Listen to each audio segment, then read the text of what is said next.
उन्होंने कलश यात्रा रोकी तो उन्होंने किसी पर लाठी नहीं चलाई, डंडे नहीं बरसाए, किसी बहन बेटी पे गलत हाथ नहीं लगाया। उन्होंने कहा कि भी तुमने परमिशन के आधार पे अपने मोहल्ले में हमारी अंबेडकर यात्रा जाने से रोक ली, तो हम कलश यात्रा के लिए तुमसे परमिशन मांग रहे हैं। उन्होंने परमिशन ही तो मांगी है, उन्होंने किसी तरह की हाथापाई नहीं करी, कोई हाथ नहीं चलाया, किसी तरह गाली गलौज नहीं हुई है। केवल सीधे तरीके से कहा कि तुमने भी परमिशन मांगी थी, हमें भी परमिशन दिखा दो और हमारे मोहल्ले से कलश यात्रा ले जाओ।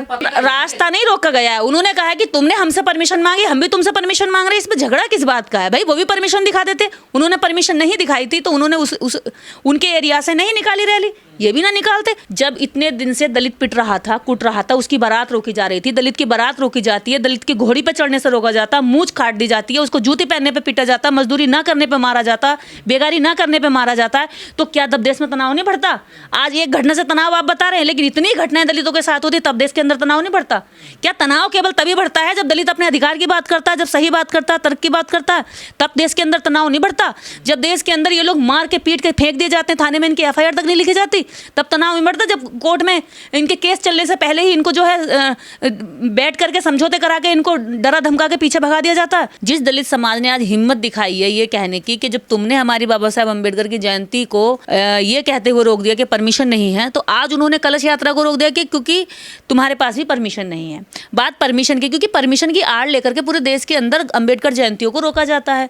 परमिशन की आड़ लेकर के बहुत सारे लोग जो मनाना चाहते हैं, जिनकी आस्था है, जो लोग बहुत ही श्रद्धा के साथ में बाबा साहब अम्बेडकर की जयंती का इंतजार करते हैं और जयंती मनाते हैं, तो उनको परमिशन के नाम पर अटैक किया जाता है, उनको मारा पीटा जाता है, जयंती रोक दी जाती है, रैलियां रोक दी जाती हैं। तो ऐसी स्थिति में आज ये पहला प्रकरण देश के अंदर हुआ है, लेकिन ये उन लोगों के लिए सबक है कि केवल आपका शोषण सहने के लिए ये वर्ग नहीं है, ये शोषण के खिलाफ आवाज़ उठाने की हिम्मत भी अब इसमें आ रही है। और यही कारण है कि एटा में ये केस देखने को मिला है कि इन्होंने कलश यात्रा रोक दी।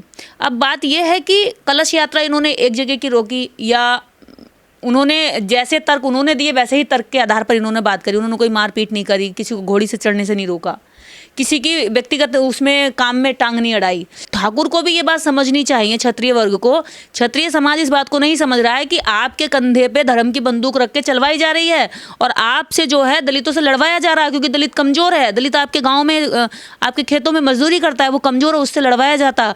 उस पर तानाशाही दिखाकर आपसे कहा जाता है कि आप बहुत बड़े क्षत्रिय हो गए क्योंकि आपने कमज़ोर को सता लिया। अगर आस्था की अगर कदर करते तो अम्बेडकर जयंती पे भी ये लोग कदर कर सकते थे।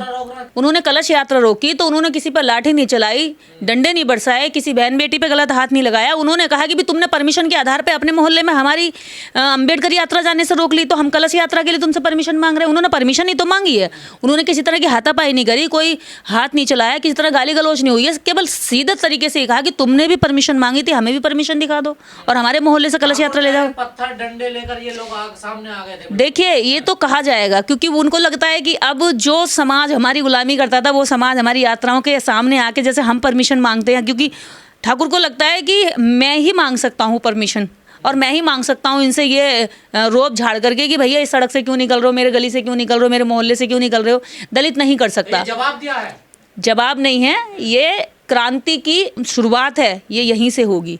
जब दबे कुचले पिटने छितरे कुटने वाली जो समाज है, जो बहुत बड़ी संख्या है, जब वो ये कहने लगे कि बस बहुत हुआ, अब हमसे बर्दाश्त नहीं होगा। देश में खबर चलाई जा रही है कि जाटों ने ठाकुरों की कलश यात्रा रोक दी। देखिए, मैं एक बात सीधी सीधी कह दूं, ये जो खबर चलाने वाले कौन है? ब्राह्मण वर्ग, क्योंकि वो चाहते हैं कि नफरत किससे किसकी बन जाए। जाट वो से ठाकुर लड़े और ब्राह्मण दूर बैठ के तमाशा देखे, ये पिटे, चाहे ठाकुर पिटे चाहे दलित पिटे, दोनों के पिटने पे किसका मजा आएगा? ब्राह्मण का मजा आएगा। हमारी यात्रा वो जो भी हुआ है वो एक तरह का प्रशासन के लिए भी एक बहुत बड़ा संदेश है कि भाई आप लोग इनकी यात्राएं तो बहुत जल्दी रोक देते हो, तुरंत रोक देते हो, भगा देते हो, मारपीट कर देते हो, डरा देते हो। क्या आपके अंदर दम है कि बिना परमिशन के देश भर में कलश यात्रा निकली है, बिना परमिशन के कथाएं हो रही हैं, बिना परमिशन के जगह जगह लोग धार्मिक रैली निकाल रहे हैं? इनके कितने परमिशन होती है? ये बिना परमिशन के हो जाते हैं। जागरण बढ़ेगा ना। देखिए, जब इतने दिन से दलित पिट रहा था, कूट रहा था, उसकी बारात रोकी जा रही थी, दलित की बारात रोकी जाती है, दलित की घोड़ी पे चढ़ने से रोका जाता, मूंछ काट दी जाती है, उसको जूती पहनने पे पीटा जाता, मजदूरी ना करने पे मारा जाता, बेगारी ना करने पे मारा जाता है। तो क्या तब देश में तनाव नहीं बढ़ता? आज एक घटना से तनाव आप बता रहे हैं, लेकिन इतनी घटनाएं दलितों के साथ होती तब देश के अंदर तनाव नहीं बढ़ता? क्या तनाव केवल तभी बढ़ता है जब दलित अपने अधिकार की बात करता है, जब सही बात करता है, तर्क की बात करता है, तब देश के अंदर तनाव नहीं बढ़ता? जब देश के अंदर ये लोग मार के पीट के फेंक दिए जाते हैं, थाने में इनकी एफआईआर तक नहीं लिखी जाती, तब तनाव नहीं बढ़ता? जब कोर्ट में इनके केस चलने से पहले ही इनको जो है बैठ करके समझौते करा के इनको डरा धमका के पीछे भगा दिया जाता है, तब तनाव नहीं चलता। दलित की बेटी मार दी जाती है, रेप कर दी जाती है, उसको जिंदा तक जलाया जाता है बेटियों को, तब तनाव नहीं बढ़ता। तनाव क्यों रोक रहे हैं जाट? आपके रास्ता कौन रास्ता नहीं रोका गया है, उन्होंने कहा है कि तुमने हमसे परमिशन मांगी, हम भी तुमसे परमिशन मांग रहे हैं, इसमें झगड़ा किस बात का है भाई? वो भी परमिशन दिखा देते, उन्होंने परमिशन नहीं दिखाई थी तो उन्होंने उनके एरिया से नहीं निकाली रैली, ये भी ना निकालते। तनाव और लड़ाई झगड़ा करने के लिए खुद ये लोग गए धर्म का नाम लेकर के। धर्म क्या है? धर्म है कि आप दूसरों में शांति और करुणा मैत्री का भावना पैदा करें। धर्म ये नहीं है कि दूसरे से दंगा करने निकल जाएं। धार्मिकता ये है कि जो दूसरे के दर्द को पहले समझा जाए, दूसरे की प्रति भावनाओं संवेदनाओं को जागरूक रखा जाए। ये कलश के लिए लड़ सकते हैं, लेकिन किसी दलित बेटी के ऊपर हुए अत्याचार के खिलाफ नहीं लड़ सकते। ये अपराधियों के साथ खड़े हो जाते हैं। जी, सवाल यहाँ ये उठता है कि 2017 में उत्तर प्रदेश के ही सहारनपुर में देखिए, जब भी समाज के अंदर तनाव होता है उसमें जाति का एंगल होता है। और जाति का एंगल क्यों होता है? क्योंकि जब इस देश के अंदर किसी भी कोने में जब तक दलित पिटता रहता है या उनके दबाव में रहता है, सामंतियों के दबाव में रहता है, जातिवादियों के दबाव में रहता है, तब तक तो माहौल शांत रहता है। उनको संतुष्टि होती है कि हाँ, जिनको हम दबा रहे हैं, जो इतिहास में दबे कुचले लोग हैं, जो समाज जो अभी तक दब के रहा है वो दबा रहा है, तब तक उन्हें एहसास रहता है, खुशी होती है, सेटिस्फेक्शन होता है कि हाँ ये दबे हुए हैं। लेकिन जैसे ही वो कहने लगता है कि मैं भी कुछ हूँ, मैं भी खुद को साबित करना चाहता हूँ, मेरी भी कुछ भावनाएं हैं, मैं भी धार्मिकता की भावनाएं रखता हूँ, मेरी भी कुछ भावनाएं किसी के साथ जुड़ी हुई हैं, अगर उस दलित समाज की भावनाएं बाबा साहब अम्बेडकर के साथ जुड़ी हुई हैं तो इससे नफरत क्यों है? आज बाबा साहब डॉक्टर अम्बेडकर को पूरा विश्व मान रहा है। अगर देश का दबा कुचला उसको आदर्श मान के अपना जीवन सुधारना चाहता है, अगर आप कहते हो कि वो केवल गरीब रह सकता है, अगर बाबा साहब को पढ़ करके वो शिक्षित होकर अमीर होना चाहता है, वो स्वाभिमानी होना चाहता है, वो साफ सुथरा रहना चाहता है, शहरों में घर बनाना चाहता है, शिक्षित होना चाहता है, तो फिर दर्द क्यों है? दर्द किसको है? ना जैन को है, ना पारसी को है, ना मुस्लिम को है, ना सिख को है, केवल एक वर्ग को क्यों है? जो सामंती जो जातिवादी लोग हैं, जातिवादी लोगों को बाबा साहब से नफरत, जातिवादी लोगों को दलितों की घोड़ी से नफरत, जातिवादी लोगों को बहन बेटियों के शिक्षित होने से, बाहर निकलने से और आगे नौकरी करने से नफरत। अरे रिजर्वेशन से तुम्हें नफरत, बाबा साहब की जो ख्याति है उससे तुम्हें नफरत।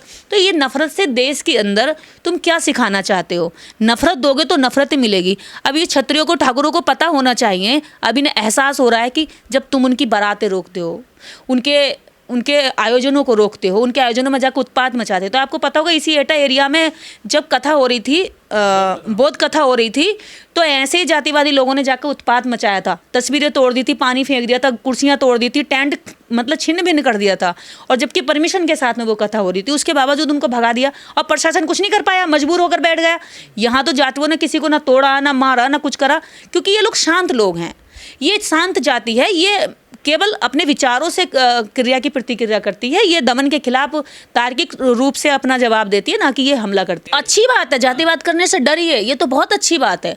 अगर ठाकुर जातिवाद करने से डर रहे हैं तो ये अच्छी बात है, समझदारी है ये। तुम डर के रहिए इस बात से कि तुम जातिवाद ना कर जाओ, क्योंकि तुम्हारे जातिवाद करने से इस देश के अंदर जो धर्म का सबसे बड़ा ठेकेदार ब्राह्मण, देखिए इस देश के अंदर सारे मंदिरों पर कब्जा किसका है? दलित ने तो तुम्हारे साथ कोई छल किया ही नहीं। दलित क्या छल करेगा? वो तो केवल ये चाहता है कि मैं स्वाभिमान से जीना चाहता हूँ, और उसमें भी तुम उसमें तलवार लेकर, लाठी लेकर, डंडा लेकर, पत्थर लेकर खड़े हो जाते हो और जाति का अहंकार लेकर खड़े हो जाते हो कि नहीं, दलित सम्मान से नहीं जी सकता। भाई क्यों नहीं जी सकता दलित सम्मान से? तो एटा में जाट ने कहा आप उनके साथ हैं, खड़ी हैं, समर्थन में। देखिए, मैं तो बिल्कुल साथ दूंगी। क्यों साथ दूंगी? क्योंकि मैं इस बात का साथ दूंगी कि आप अगर परमिशन के आधार पर दूसरे को रोक सकते हो तो परमिशन के आधार पर तीसरा भी आपको रोक सकता है। जब आपने किसी को रोका है तो वो भी रोक सकता है। ये बात सही है, क्योंकि अगर आप किसी की धार्मिक, उनकी भी देखिए, आज दलितों की भावनाएं, मानवतावादियों की भावनाएं, दुनिया के अंदर जितने भी लोग मानवतावादी, समानतावादी, उनकी भावनाएं बाबा साहब डॉक्टर अम्बेडकर से जुड़ी हुई हैं। अगर बाबा साहब डॉक्टर अम्बेडकर के साथ उनकी भावनाएं जुड़ रही हैं और वो उसका कोई आयोजन कर रहे हैं तो उस आयोजन को भी भावनात्मक आयोजन कहा जाएगा।